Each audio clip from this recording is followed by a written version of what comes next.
हर साल 22 अप्रैल का दिन दुनिया भर में पृथ्वी दिवस के रूप में मनाया जाता है।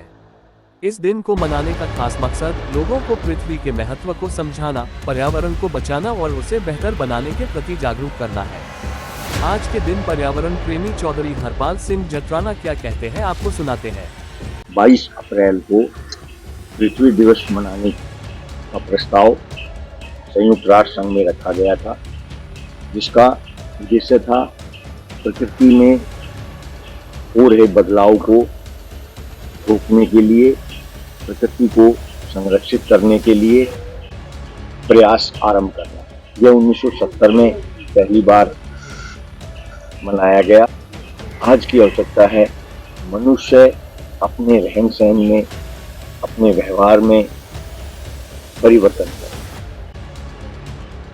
मनुष्य एक अकेला ऐसा प्राणी है जो कि प्रकृति का संरक्षण कर सकता है, लेकिन वह वर्तमान में प्रकृति का संरक्षण नहीं कर रहा है। इससे प्रकृति को बहुत जबरदस्त हानि है। पेड़ों के लगातार कटान से भी एक बड़ा खतरा होने लगा है। प्राणी जीवन के लिए पर्याप्त ऑक्सीजन कितनी चाहिए, उसके बारे में भी हमें जानकारी नहीं है। ये चौंकाने वाली बात है। हमारे देश में अभी तक पर्यावरण में ऑक्सीजन नापने के यंत्र तक उपलब्ध नहीं है। एक वृक्ष मनुष्य के पूरे जीवन काल उसकी आवश्यकताओं को पूरा करता है, तो मनुष्य के अंतिम संस्कार में भी अंत्येष्टि पर लकड़ियों की जरूरत पड़ती है। इस खपत को तकनीक द्वारा कम करने का प्रयास किया जाना चाहिए। मोक्षदा प्रणाली अंतिम संस्कार करने की प्रणाली है, जिसमें 1/3 लकड़ी लगती है और 1/3 समय लगता है, लेकिन भारत सरकार और राज्य सरकारें इस पर ध्यान नहीं दे रही हैं। आज सड़कों में जाम की समस्या से प्रदूषण और ईंधन की खपत बढ़ने से इसका प्रभाव प्रकृति और पृथ्वी पर बसे जीव जंतुओं को प्रभावित कर रहा है। यातायात में संचालन करने की, यातायात जाम की, यातायात में प्रदूषण की समस्या बहुत अधिक बढ़ जाती है। इसमें आधुनिक माध्यमों से यातायात का संचालन करने की, देखने की आवश्यकता है।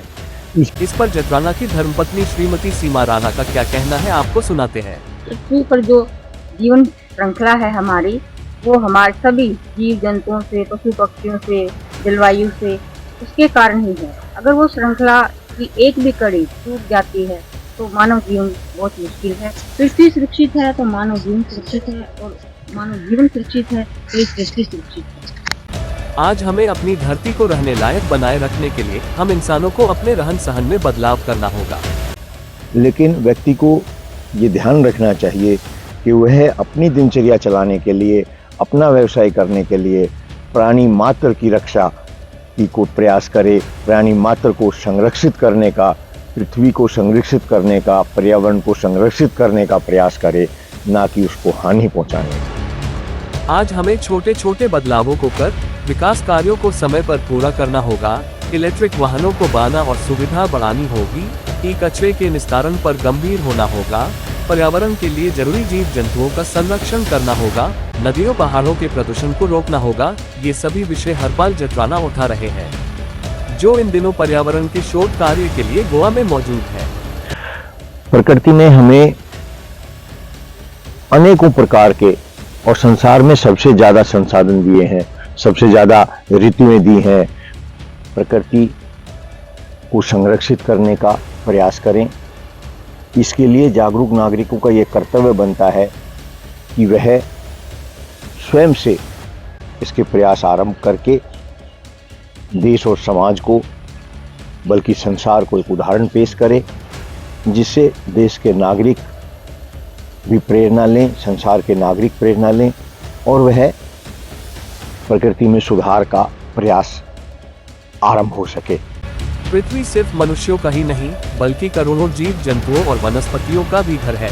लेकिन मनुष्य अपनी आवश्यकताओं की पूर्ति के लिए पृथ्वी को कई तरह के नुकसान पहुंचा रहा है, जिसके चलते बाढ़, प्रदूषण, क्लाइमेट चेंज, ग्लोबल वार्मिंग जैसी कई समस्याएं देखने को मिल रही हैं। अभी भी अगर इन समस्याओं पर ध्यान न दिया गया तो आने वाले समय और कई खतरों की वजह बन सकता है। प्राइम टाइम हिंदी से अर्जुन सिंह की रिपोर्ट।